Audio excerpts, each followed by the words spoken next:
Bom dia na paz do Senhor. Hoje nós vamos realizar nossa leitura bíblica, que está contida em Provérbios 29 e o verso 15.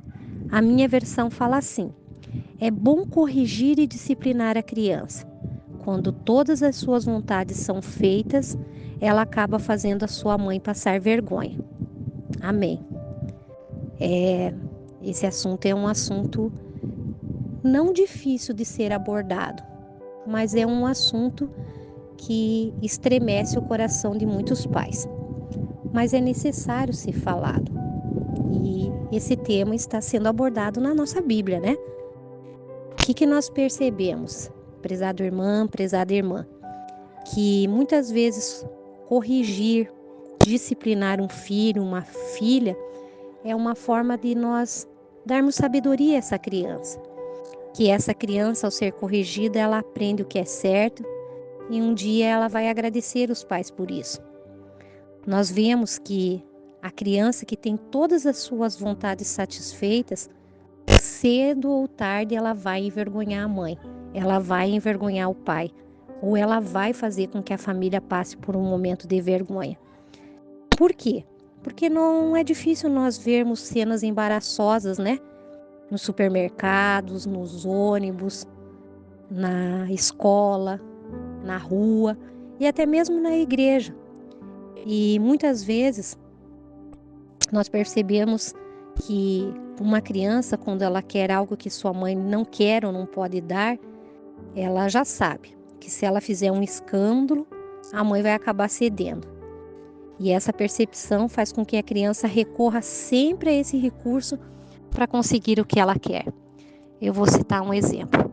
Eu lembro que uma das minhas crianças, né, dos meus filhos, um dia nós estávamos no supermercado e eu até tinha dinheiro para comprar, mas para mim era algo supérfluo, o tal do Kinder Ovo. E eu lembro que quando nós chegamos no caixa, a minha criança pegou o Kinder Ovo, agarrou e começou a chorar, fazer um berreiro, e aquela fila enorme, todo mundo me olhando. E eu retirei o chocolate da mão dela, que na verdade chocolate tem pouquíssimo, né? É mais um brinquedo, que normalmente é perigoso para crianças pequenas, né? E expliquei que nós não levaríamos porque eu estava levando chocolate em barra, que era mais em conta, né? E só não tinha o brinquedo. E a minha criança continuou chorando, continuou fazendo o berreiro. Eu expliquei mais uma vez, a fila parada, o caixa me olhando. E a criança continuou chorando, continuou berrando. E eu me abaixei e dei 3 palmadas, bem dadas. E a criança levou um susto, parou de chorar e ficou suavemente, vamos dizer assim, choramingando baixo. Nunca mais a minha criança fez escândalo em supermercado para comprar algo que eu falei que não poderia estar levando, que era supérfluo. Então, o que nós percebemos com tudo isso? Que a disciplina com um filho, com uma filha, deve começar quando eles ainda são pequenininhos. Porque não adianta a gente tentar disciplinar um bebê que não entende o que a gente está dizendo. Mas a partir do momento que uma criança tem noção do que ela está fazendo e que ela sabe que ela está fazendo algo errado, que ela sabe aquilo que é correto, que ela sabe aquilo que é errado, que aquilo tem um limite, ela pode e deve ser corrigido. Assim como eu fiz com a minha criança.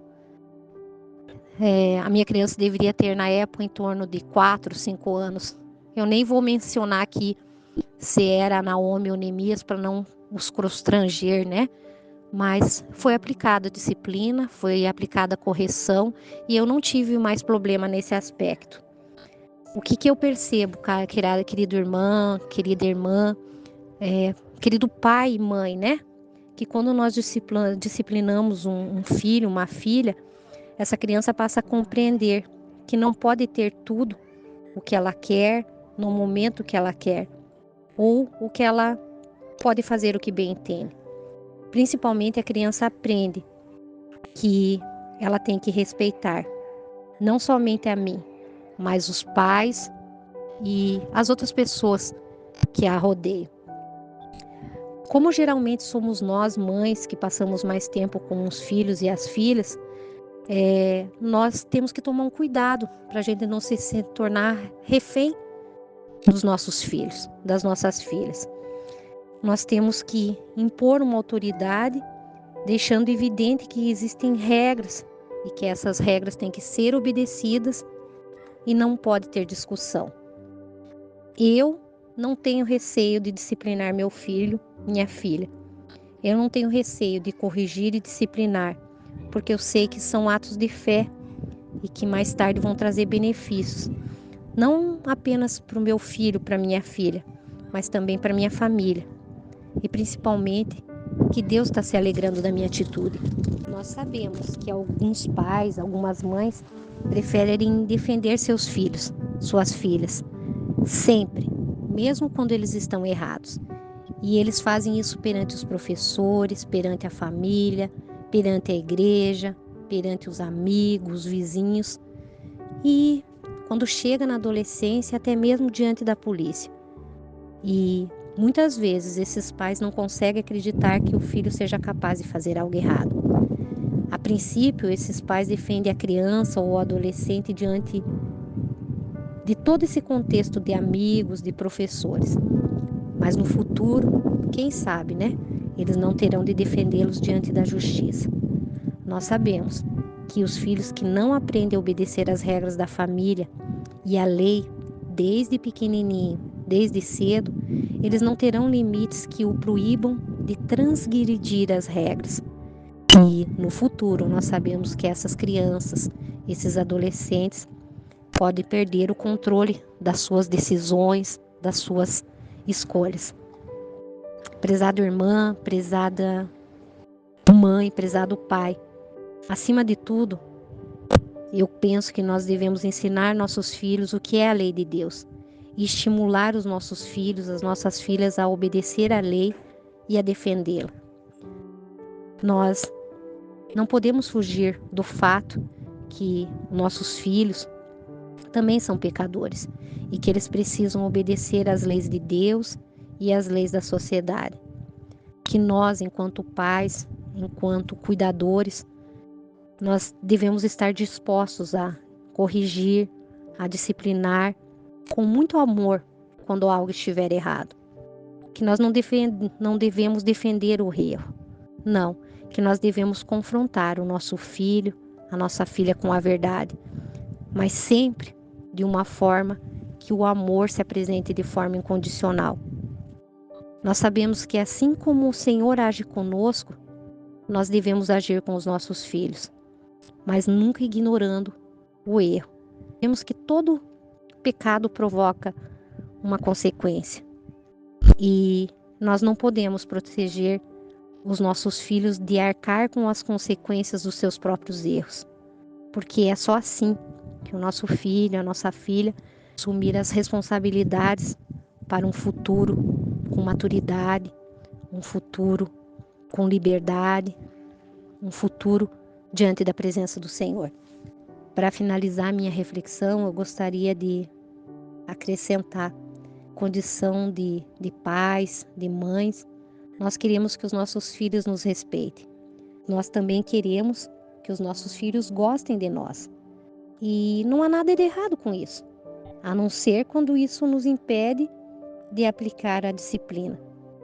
E a coisa mais amorosa que eu vejo que nós podemos fazer por nossos filhos nem sempre é a mais agradável para as duas partes envolvidas. Enfim, sabemos que famílias íntegras devem buscar um equilíbrio nessa questão.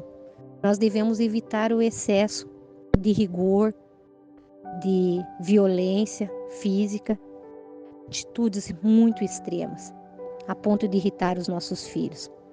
Mas nós também devemos tomar o cuidado para que essa preocupação de não perder o amor dos nossos filhos nos torne impedidos de aplicar a disciplina no momento correto.